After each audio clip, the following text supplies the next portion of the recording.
deliver and stand in, not for just for a person, not for the NIQS, but for the profession and professionalism.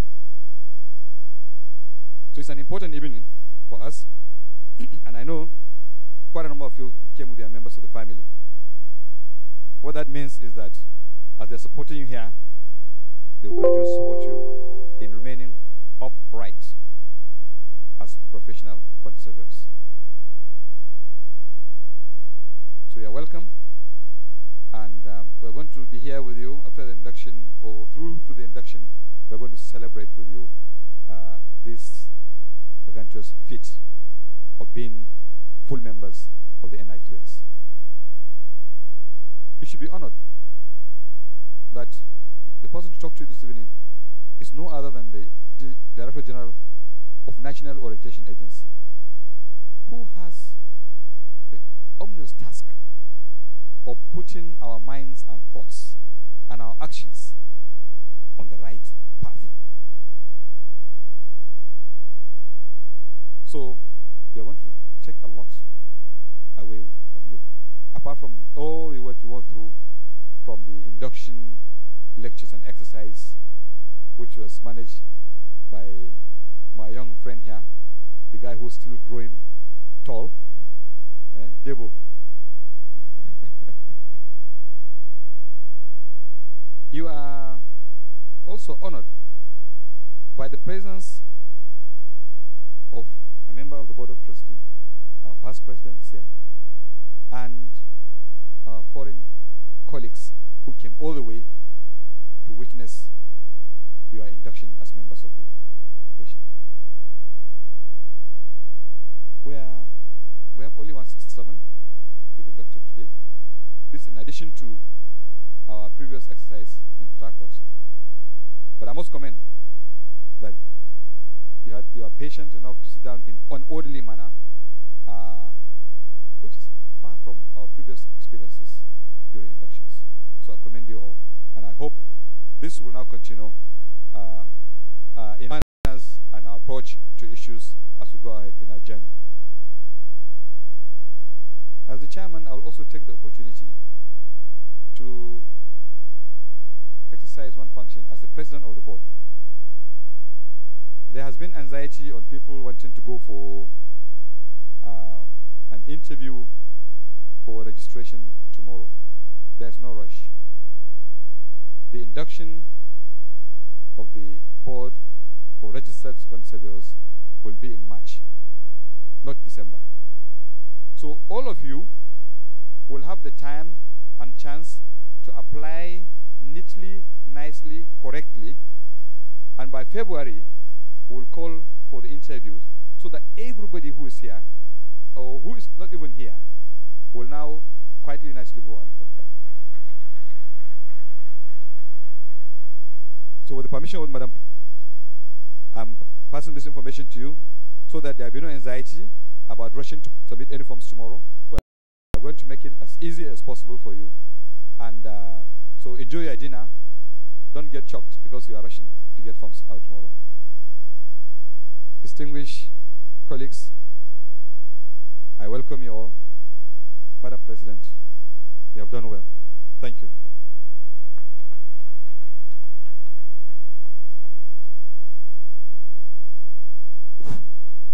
Thank you so much, the chairman. Can we please appreciate the chairman for that short speech? Malam Murtala Leo, thank you so much. We also have in this hall the chairman of the Ekiti State Chapter. Can you please move to where the chairman is seated? QS Kayode Olaniyi, who is here. Please, let's appreciate him all the way from Ekiti. Also with us is the Secretary for Professional Development and Library, my own friend, QS Debo Oyinleye. QS Debo Oyinleye is here. Please appreciate him.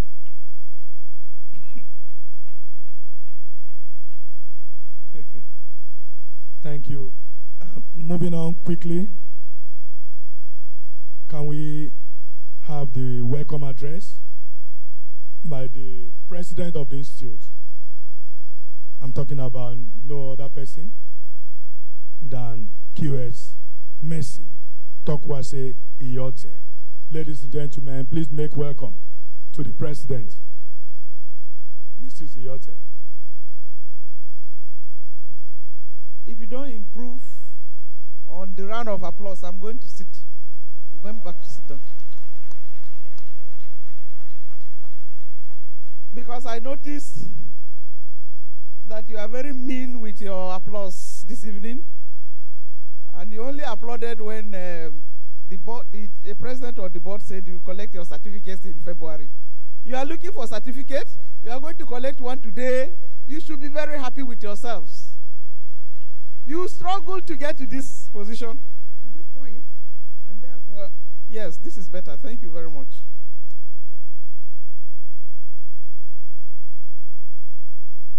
The Deputy President, President of the board,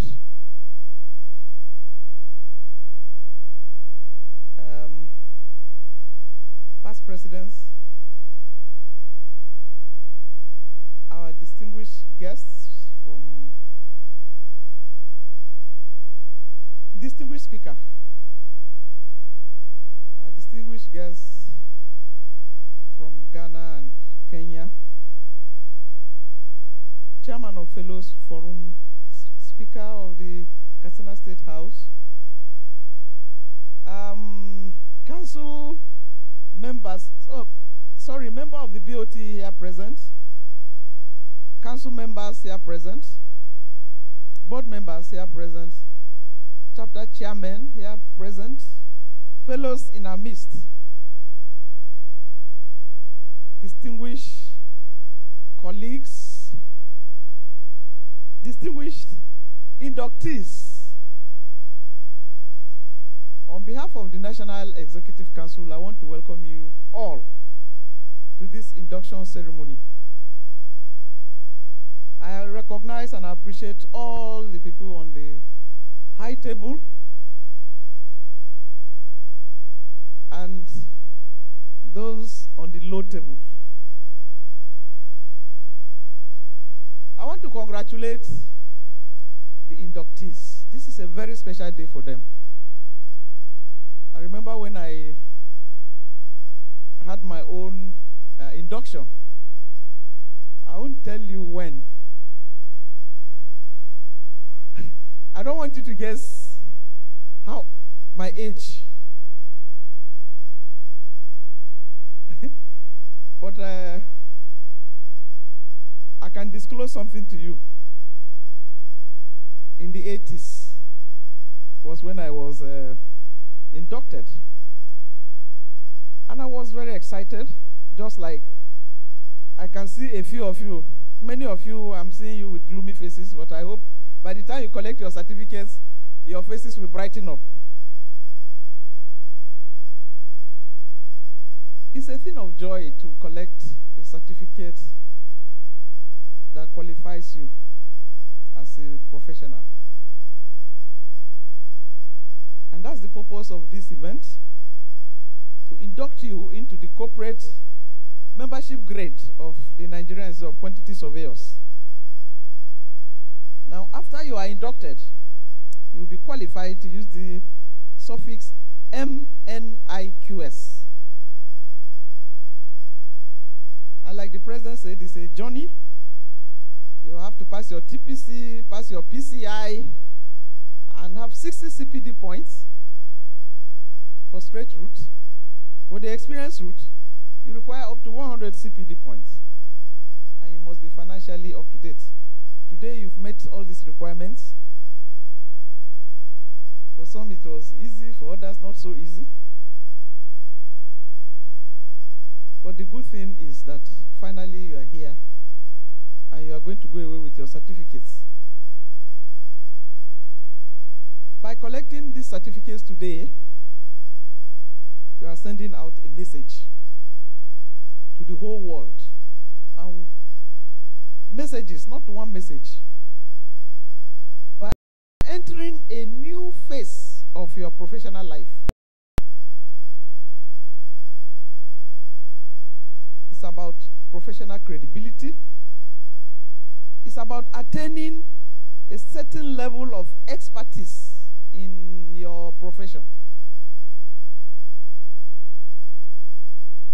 And you are sending a message to the whole world that you are serious and you value your career progression and your professional development.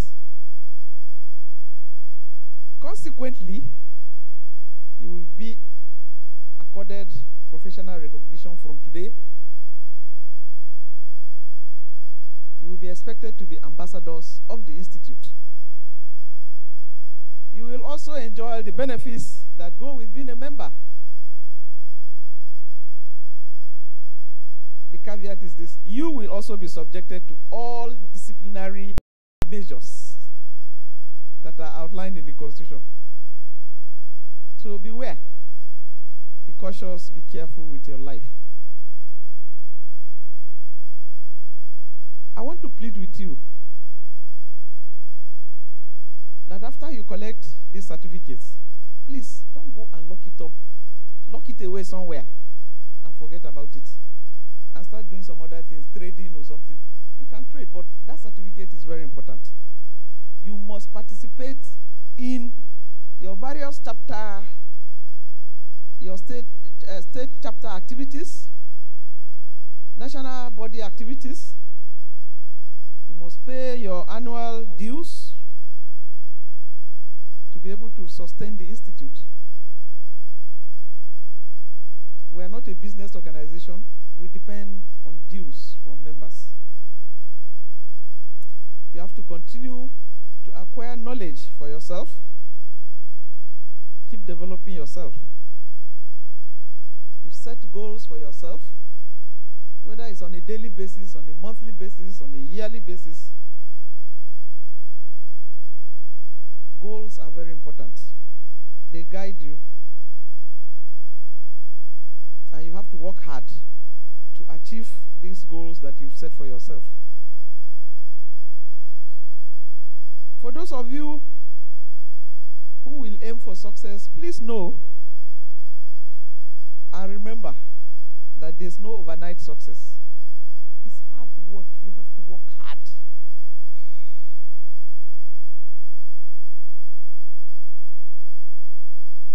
We have a guest speaker this evening. He's an erudite speaker. He's DG of National Orientation Agency. He's charged with giving the whole country the correct orientation. So we are highly, highly privileged to have him here this evening with us to give you an induction speech. Please give him a round of applause. And if I see anybody that is not clapping, I will withdraw your certificate. I keep it here. You come and beg me in my house in Abuja before I will give it to you. Thank you very much.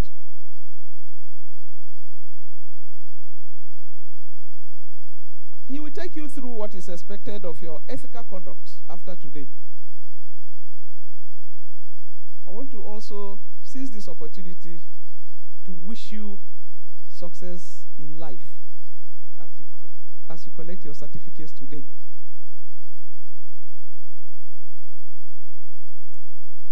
You know, God has given all of us the opportunity to succeed. Some never take this seriously, and they continue to be poor all their lives. When you see somebody riding a car, a good car, says for a home, he just did not acquire that wealth, except if he's an armed robber or he inherited it. Otherwise, he needed to have worked very hard. Hard work does not kill. It doesn't kill at all. In fact, if you imbibe it, you will love it. And so, even though I'm wishing you success, I am very sure that most of you have to work for it. So please work for it. I know that after a while, when we get older and we are working with walkie stick. Perhaps I will see some of you who have listened to us today. You have attained that height that I am perceiving today for you. And so, you are embarking on your second leg of your professional journey. And I hope that you will continue to live a good life, an exemplary life as a quantity surveyor that is expected of you. I want to thank you very much for listening to me. The time is far gone. I want to apologize that we started rather late. And so during the process of this induction, you will discover that we are going to be fast-tracking it so that we can finish on time. Tomorrow we have some more events, and because you are so many, so we will try to fast-track the induction process this night. And with that, I want to thank you once more for listening to me, and God bless you all.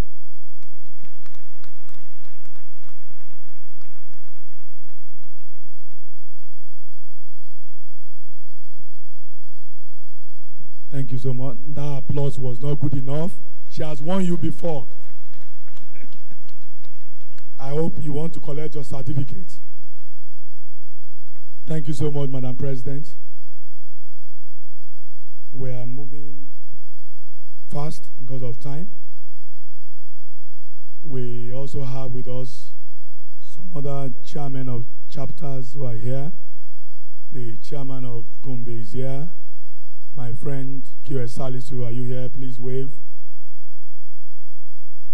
Also with us is the chairman of Nasarawa, QS Adamuel Sabo, who is here. Please. We have a member of the board, my dear friend, who is now the deputy chairman of Port Harcourt chapter. Talking about my dear friend QS Anjiba, Dr. Anjiba Purikombe. Thank you. Also at the far left, we have some of our members who are seated there. I can see the former vice president of the Nigerian Institute of Quantity Surveyors, QS MKO, who is here. We also have our foremost professor, the first lady professor of quantity surveying in Africa. Please welcome Professor Balaba Balola, who is there. Thank you so much. You are a role model to them, and that's why we need to have you around. We have the former chapter chairman of FCT, my friend Salimon Rashid, who is there. QS, thank you. Moving on straight, we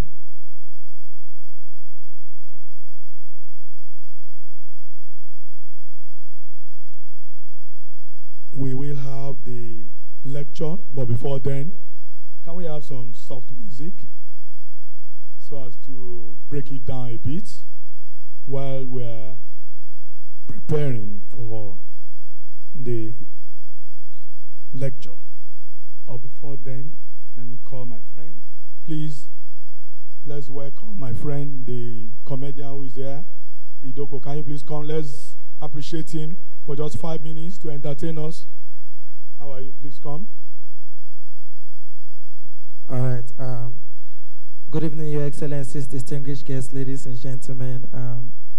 He said he gave me 5 minutes. I hope that doesn't affect my balance, because I'm okay with even 2 minutes if you are going to pay the complete money. All right. Good evening, distinguished guests. You're welcome here. If this is your first time of seeing me, this is my first time of meeting you too. So I think we can do things together. I'm a comedian and I crack jokes that make normal people laugh. So peradventure you are not laughing and assume you are abnormal. So what you actually need is not a comedian. I recommend a prophet. Ladies and gentlemen, in case you don't know, aside being a comedian, I'm also an A-class master of ceremonies. I anchor anything ranging from weddings, dinners, birthday parties, morning devotions, even family meetings. Things are hard. We do anything these days. That is why in Nigeria you can't see people doing just one job. People are doing 2 jobs together. And aside that, I also happen to be the president of GIQS, that is Ghana. Is it correct? Like the Ghana stuff. Yeah, you're welcome, sir. I like people that respect their culture. Nice one. Yeah, where do you live in Ghana? Accra. Okay, like before the bridge, like if you cross the market square close to Banex. Yeah, nice one. Yeah, you're welcome. So you have a taste of Nigerian jollof, so you understand. Yeah, Nigeria is a better country. You know, this is just bringing back memories of 1982 when I first met Mrs. Mercy Tokwase. Mommy, you remember, right? Like before your induction. Yeah. 1982, you know. Was it 69? Yeah, you have sharp memory. Wow. 69, yeah, it was 69. Wow. In the UK. Yeah, University of Kano. It's not far. It's not far. Yeah, I had one of our daddies here came all the way from University of Maiduguri. Is he here? The lecturer from... Are you the one, sir? You lecture there? You talk to Maiduguri people? They listen? Is the school close to Shibok? Because... So what do you tell them?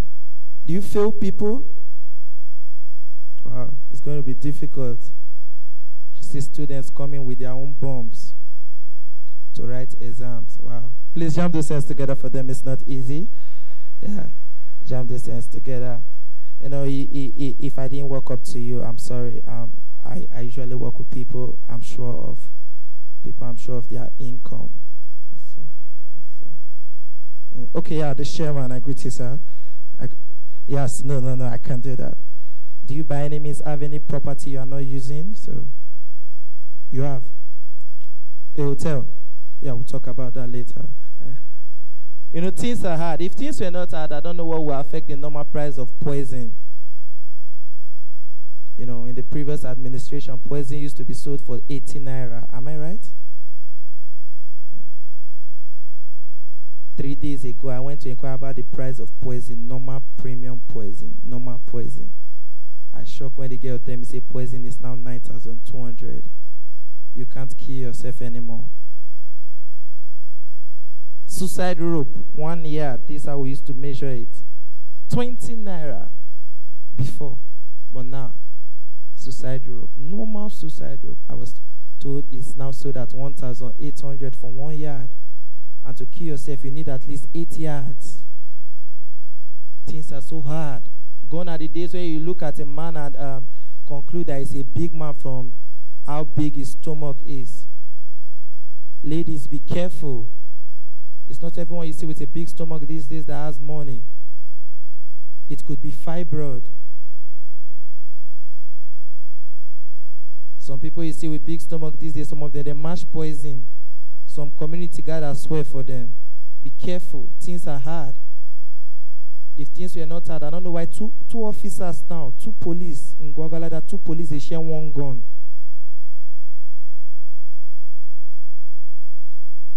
Is that hard?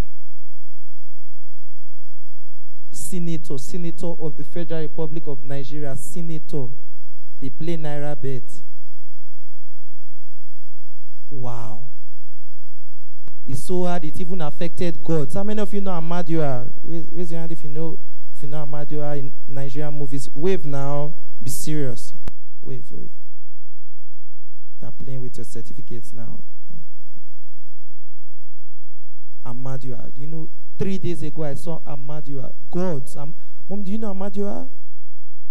You know, before 1969 we met him, like 68. I saw Amadua in Maitama General Hospital.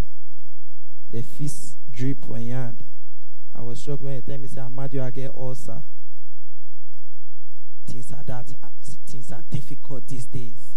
So difficult. Engineering students now, they do IT for police station.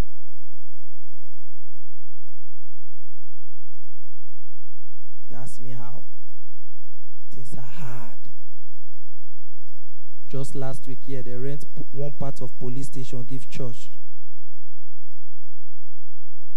I got a year say DPO run with money when they gather for orphans. You know, things are hard. Very, very hard these days. We don't even know what to do. In the previous administration, they'll call you for a job. Hello, is that MC Ukodo? I have a job for you. How much do you charge? 200,000. Send your account details. Instantly. 4 weeks ago, a man called me for an event. Hello, is that MC Ukodo? I said yes. He said, I have a job for you. I said, okay. How much do you charge? I said 200,000. He said, shut up. The all plus the DJ is 36,450. I can manage to give you 30,000, but you come with canopies and shares. Things are hard. Everybody they price now. Even I shocked when one guy they price light bill for my area. NEPA tell and say your light bill is 5,000. I say, oh my God, how much for low current? Things are that hard. That's why these days you see mature men negotiating the price of drinks in clubs. If you see when one man the price drink for club, and you know when you go to a club, the people that you see greeting, people when they greet waiter, they are poor people. Just go there and say, hello, how are you? The girl says she's fine. They say, okay. How's the family? Say, are you here to buy drinks or you are here to greet us? He says, sorry. Do you have good label? They said yes. How much? They say 100,000. They say, wow. And he thought it was because gold was attached to the label. And he said, do you have silver label? I say yes. How much? I say 100,000. I say, wow. What about aluminum label? I say, sir, I'm sorry, this is not a steel company. Okay. Do you have NSC? They said yes. How much? I say 50,000. I say, wow. Okay. What of Star Leisure beer? I said 10,000. I said, I'm not buying crate. I came alone. I said, that's the price. Okay, do you have Malta Guinness? They say yes. How much? I say 5,000. I say, wow. Malta Guinness? Normal Malta Guinness? The guy said yes. The Malta Guinness I know? The guy said yes. The Malta Guinness you know? Say yes. The Malta Guinness we all know? I say now one day. Say no verse. What of water? Say yes. How much is your water? Say 3,500. Say normal water? Say yes. Did TB Joshua pray on the water? I say no. Can the water wash away my sins? I say no. Normal water? I say yes. Wow. Do you have ice? I said yes. How much is your ice? I say free. Free? I say yes, free. Free? Yes, free. Say give me 5 buckets. Come on, clap now. What's up? You guys have pride. What's up? Some of them they never give the certificate to, now they're proud. Mom is like, we have to review. The people there are even too much. 167. How many property did the country? And if you notice, there were 15 Mohammeds there. 15. Please, if you are here and you don't want your child to be a quantity surveyor, don't give that child Mohammed, because all road leads to the work. 15 different Mohammeds. What's happening? 15. That's why I tell people, if you want the name you give to your child matters a lot in his life. If you want your child to be a big man, you can give him Danladi, Dangote. So what's your name again? Dan Juma. So what's your name? That's your name. Wow. You're Danladi? Now they underrate you. Is that your real name?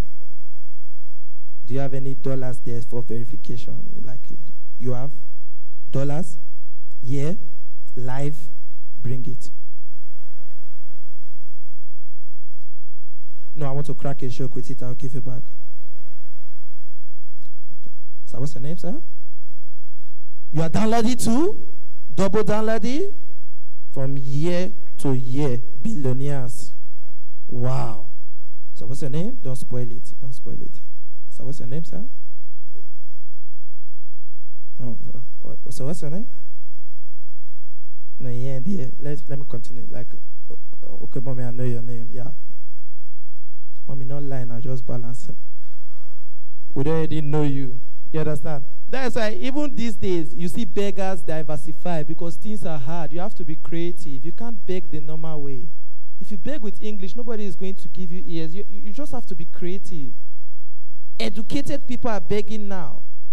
That's why in beggar, these days, you see the beggars there, they need to change the name of that beggar to givers because the beggars there are too much.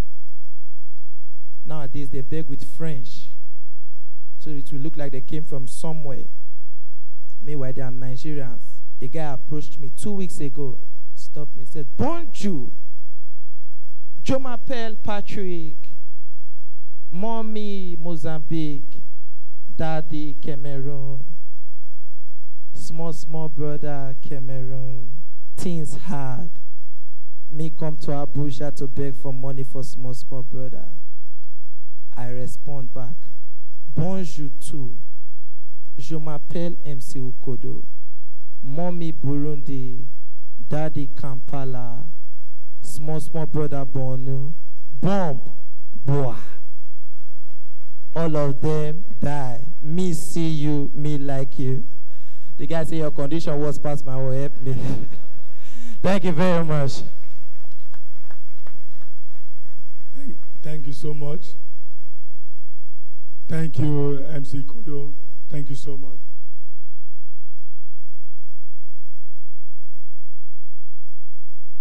Can we take the guest speaker now? Madam President, distinguished ladies and gentlemen, we move on quickly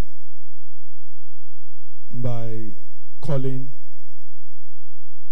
on the guest speaker. Sure, we are set to listen after those ribs cracking jokes, to listen to the lecture, which will be given by the Director General, National Orientation Agency, Dr. Gaba Apari. Can we please, with a rousing welcome him to the high table. Dr. Apari, you're welcome, sir.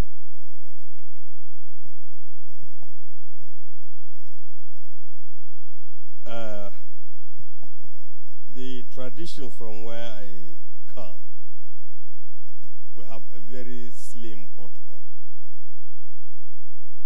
In the academic community, the protocol is just members of council and members of senate, or members of senate and members of congregation.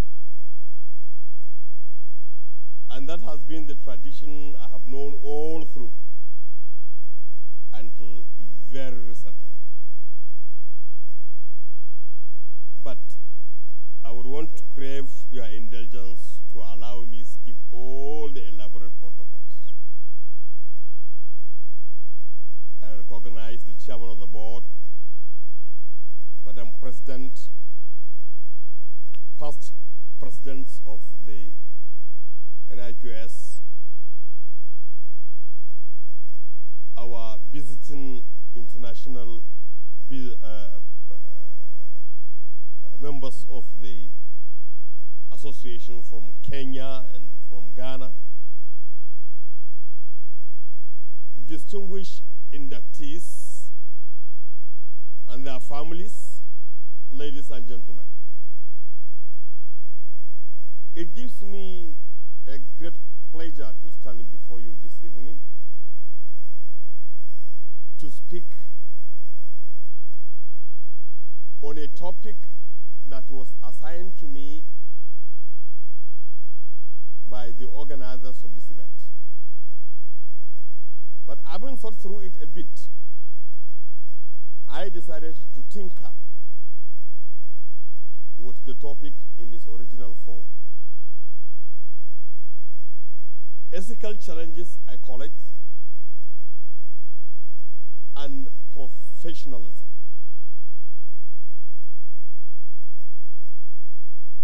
The topic under discussion will not attract much of academic perspective. But I'm going to speak to the paper and bring out the salient aspect of it. Ever since man started to live in an organized society called the state, the idea of how the state should be organized and the values and the ethics that should govern every organized society have been a subject of debate. From the days of Socrates to the days of Plato to the days of his student Aristotle up to the modern day scholars, the issue of how best to organize society has consistently informed intellectual discourse. But then, we are here this evening gathered to witness a very important event, induction of new members into a very important national institution. And it is coming at a time when our country is passing through so many challenges. The challenges of values in public and private service, ethical standards, whether it is in public or private sector, responsibility and the proper positioning of the principles of public service, however conceived. To this extent, therefore, ladies and gentlemen, let's begin the talk. What do we actually mean by ethics, and what are ethical standards? Broadly speaking, ethics can be described as a moral principle or code of behavior. It is the distinctive attitude of a people around which is anchored the principles of moral rectitude and exemplary conduct. It is a concept that has universal applicability because it cuts across cultures, it cuts across religions and traditions, and the ethics seeks to achieve the same objective, that of ensuring selflessness and behaving in accordance with laid down rules, norms, values, and traditions of the society. Now, if these are actually what values are, then it behoves clearly on each and every one of us, as individuals first, so that we apply our persona to the principles. As institutions, so that collectively we project this desired attribute. And then as a community, so that it becomes our guiding principles, and not only the guiding principles, but actually the philosophy that should guide our interrelationships at personal levels, our institutional performance as professionals, and then as a community, so that there is at least something that we can call a roadmap that will guide and govern the direction in which we are headed. Very closely related to the issue of values and ethics, especially in the modern system, not of transparency. At a generic level, the concept of transparency means openness of intentions and the clarity of actions. Like ethics, transparency is a cherished universal principle that should guide all forms of social interactions. A transparent transaction or interaction at whatever level, therefore, is that which leaves no one in doubt as to its openness, as to its credibility, and as to its fairness. Transparency seeks to entrench justice and equity in the management of the state, in the management of the community, in the management of the institution. It is, among other things, the foundation of good governance. Certainly, good governance brings about national development, as experiences of many countries have shown. And there are so many to cite from, and the debate is on. Now, in a country such as ours, that is now passing through so many challenges, what is the role of the professional? And what degree of ethical standard shall we expect from our professionals? Hardly do we find 3, 4, 5 Nigerians talking without lamenting about the state at which we are supposed to be, but which, for out of our own either inaction or lack of it, action or inaction, had found ourselves or informed the state at which we are as a people and as a nation. The institutions are weak. Perhaps some are comatose. Some are not only comatose, some are dead and already decomposing. Whether at the level of the private or public service, the degree of ethical standard is at its lowest ebb. Now, how do you bring standardized ethical conduct into mechanisms of transforming society, and especially for purposes of addressing the challenges of the moment? Ours is a big country, beautiful country. Everybody feels that Nigeria should be better than where it is today, and that all of us are not happy that we are not where we are today because all of us are guilty. Leadership is not given the proper position because it has compromised on the fundamentals and on the principles of public service. Leadership is not given exemplary only because it has really not defined what is expected of it by way of giving exemplary leadership, by being selfless, and by giving the direction for which all the followers are expected to key in.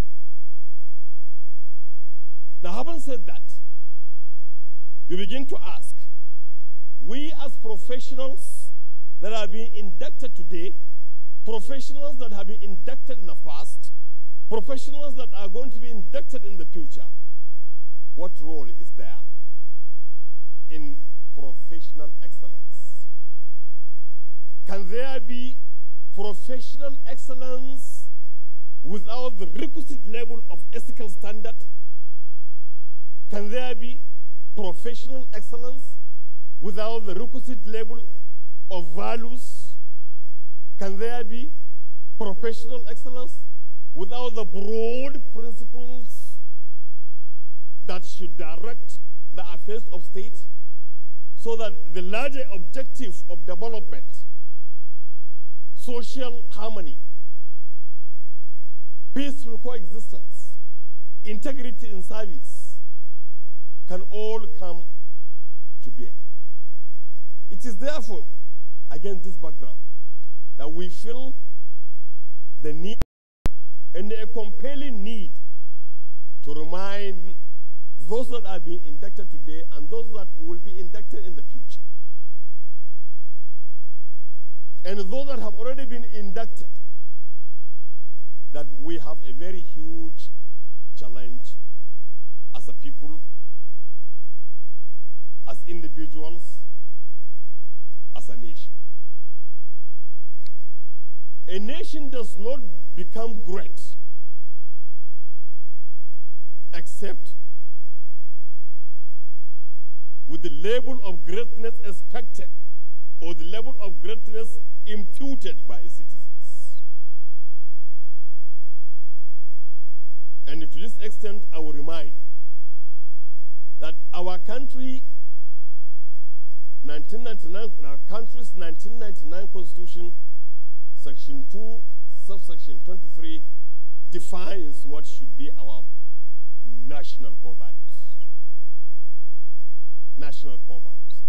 Now, if you go through the national core values as encapsulated in section 2 of the Constitution, you may also say, well, by extension, this could also be universal values. Now, what are these values? Patriotism, discipline, integrity, social justice, self-reliance, religious tolerance. 6 of them in the Constitution.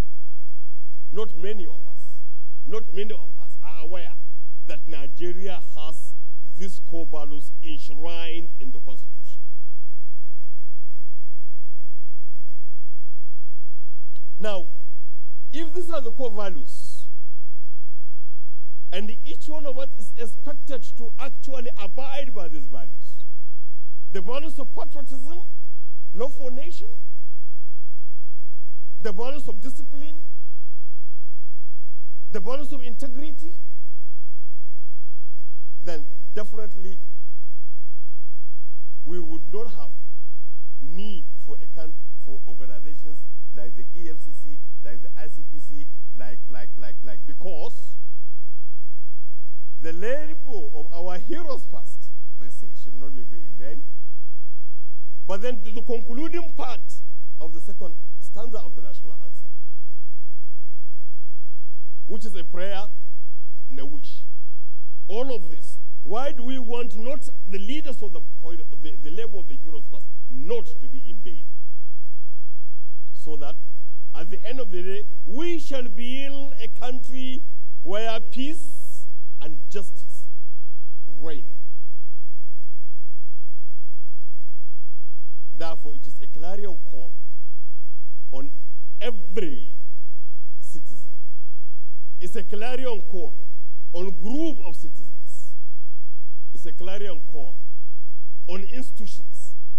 And it's a clarion call to all of us as a collectivity representing what we call the Nigerian state.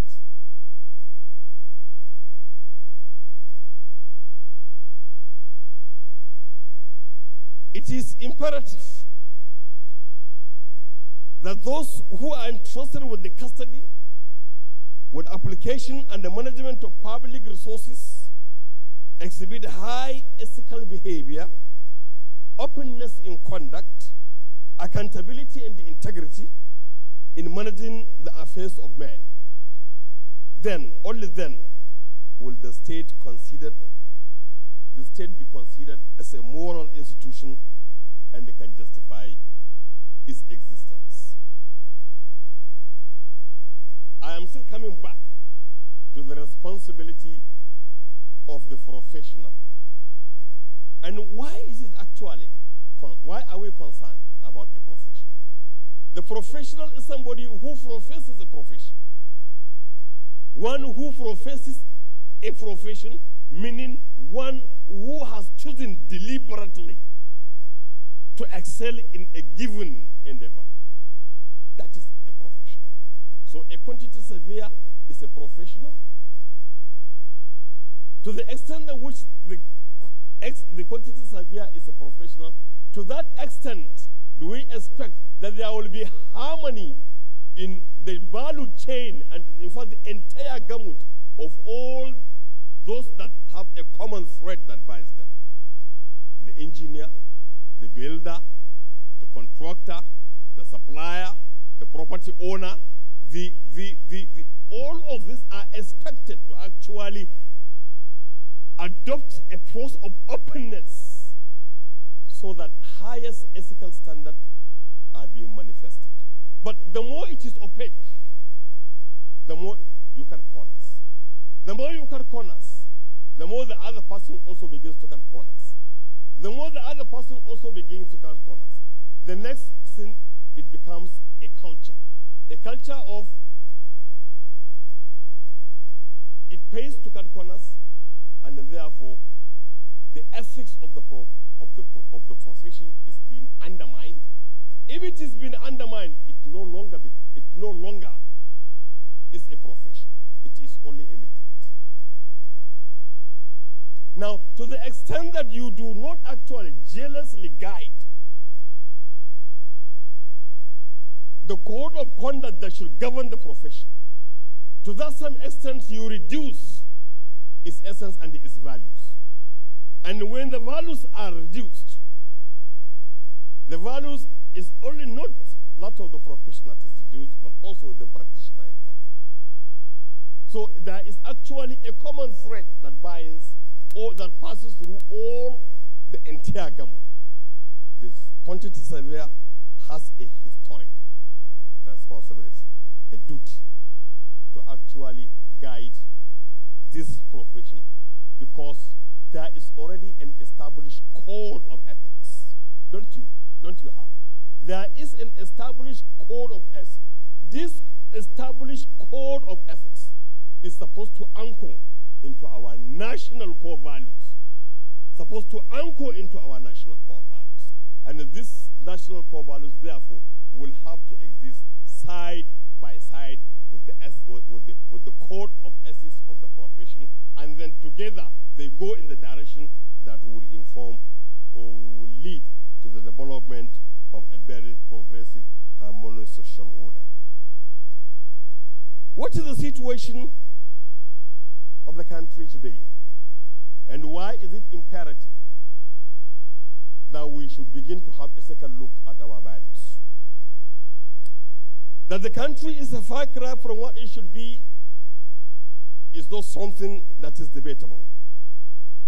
It is an established fact among both the elite and the non-elite that this country should be better than what it is today. At all levels of the society, ethical standards have come down, which is very true. Ethical standards have come down. Parents that are supposed to be the unit, the foundational basis at which you mold and build the character of the child, do not seem to be parenting any longer. Or quite a number of parents are no longer parenting. And because quite a number of parents are no longer parenting, what we are seeing is a group of young men and women that are growing up and aspiring to take positions of responsibility, believing that what it pays is to cut corners. What it pays is to be dishonest. What it pays is to do Yahoo. And what it pays is not to work hard. It's not to work hard, but to follow the easy way towards fast riches.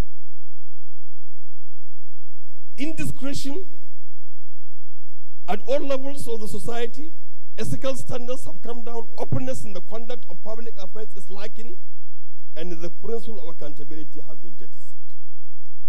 Indiscretion and impunity characterize most of government business and most of private businesses, with corruption as the definite fallout of each. Discipline has collapsed. Rules are not or are selectively applied. Public servants are no longer held responsible and accountable for their actions. And as a result, there is a very convenient confluence, a very convenient meeting point for both private sector and the public sector to come into an unholy alliance for the purposes of changing the national resource and the national wealth. The end result is low service delivery and the failure of the state and its institutions to carry out the functions for which they are intended. Now, when you have an institution that is on the lowest ebb of ethics and is on the lowest ebb of valuable standards, such an institution cannot develop. Such an institution will not be able to perform the functions for which it is intended. And part of the problem, of course not in Nigeria, but in many developing societies, is the problem of weak institutions. And we cannot actually address the problem of weak institutions unless we are able to address the ethical standards that should go into the management and the leadership of the institutions. But when you anchor institutions only, when you only anchor institutions around personalities, for example, definitely it cannot develop capacity. When it does not build capacity, it also impacts on its competence level. Now, when the competence level is impacted upon, the greater society becomes the loser. And this is why, down the line, we have been having to pay the price of very work institutions, because the ethical standard aspect of it are not there. The story is not any different with all parts of the private sector, where all manner of conduct takes place on account of weak or near absent regulation. Weak or near absent regulation. Any society without core national values and a high ethical standard is but a society on the path to perpetuity. To this extent, national development under such scenarios becomes difficult, if not impossible, to attain.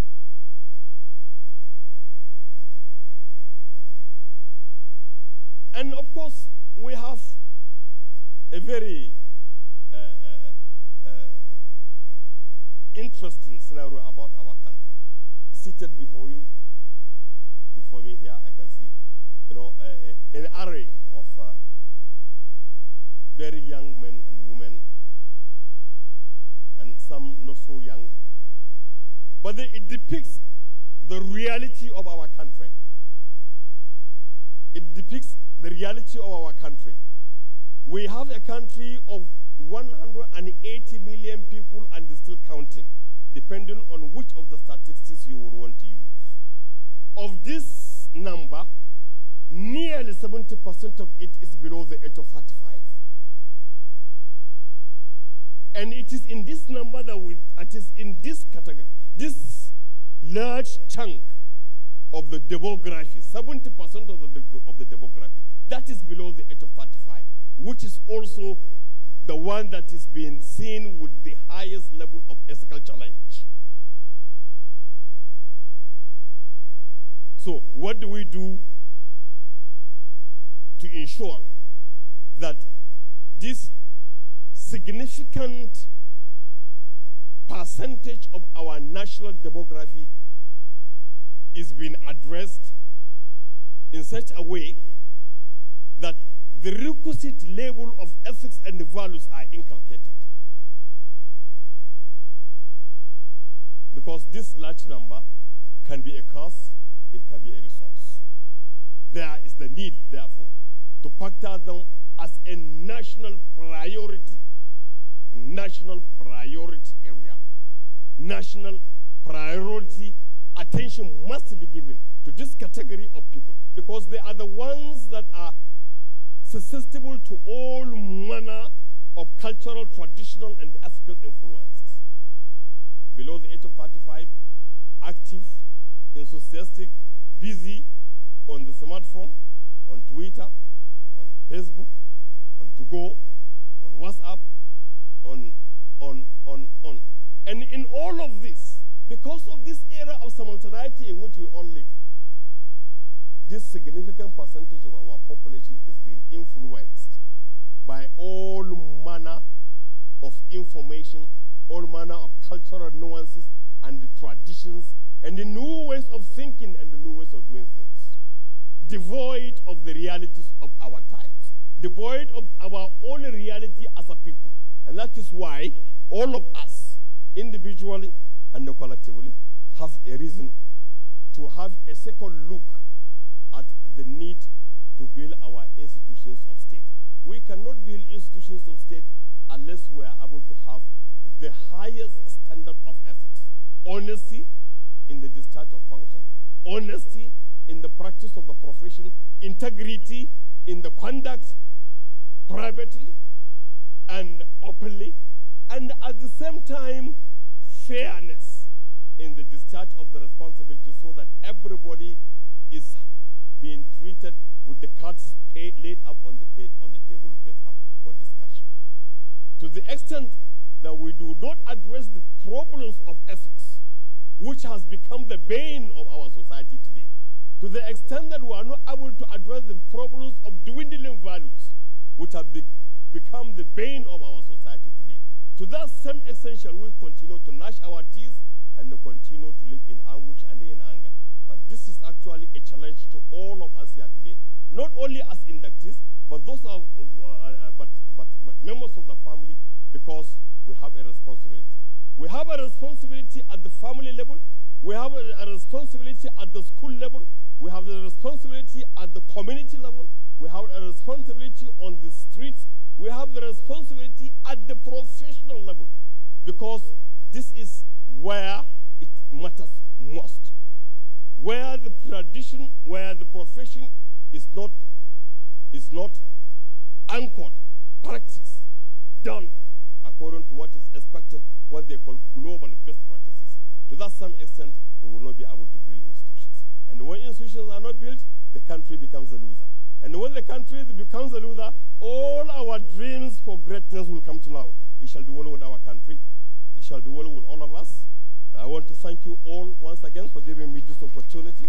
And also I want to seize this opportunity to congratulate most warmly the inductees for this special day and their families. Thank you very much. Have a very good evening. Thank you so much. Can we please put our hands together once again? Thank you so much. Thank you. Thank you, Dr. Abari. Thank you so much.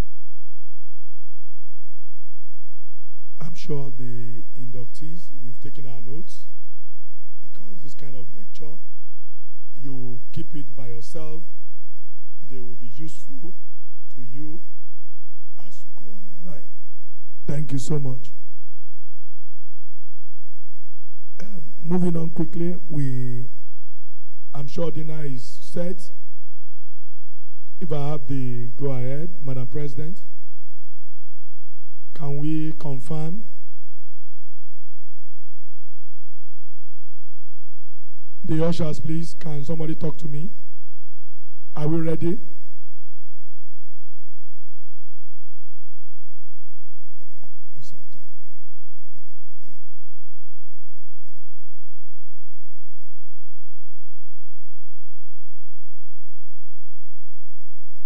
For the dinner, we're going to have the high table as led by the president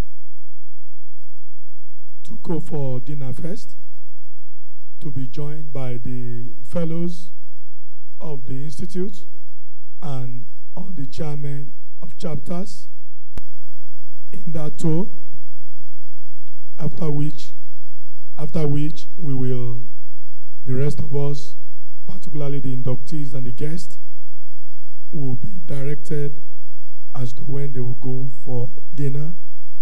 There should be order in the hall, please. Thank you. Is the dinner ready? Can we have some light music?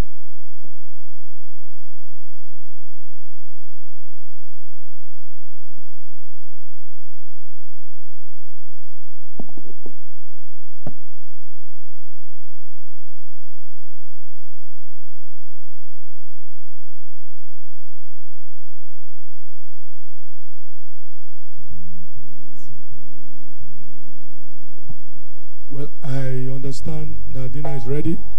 Madam President, can we please proceed? Members of the high table, can you please, the chairman, can you join Madam President for dinner?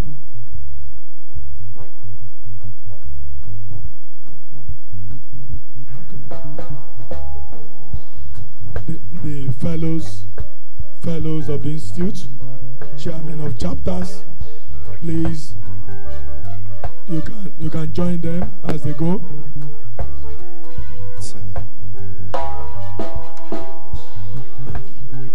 Fellows, chairman of chapters,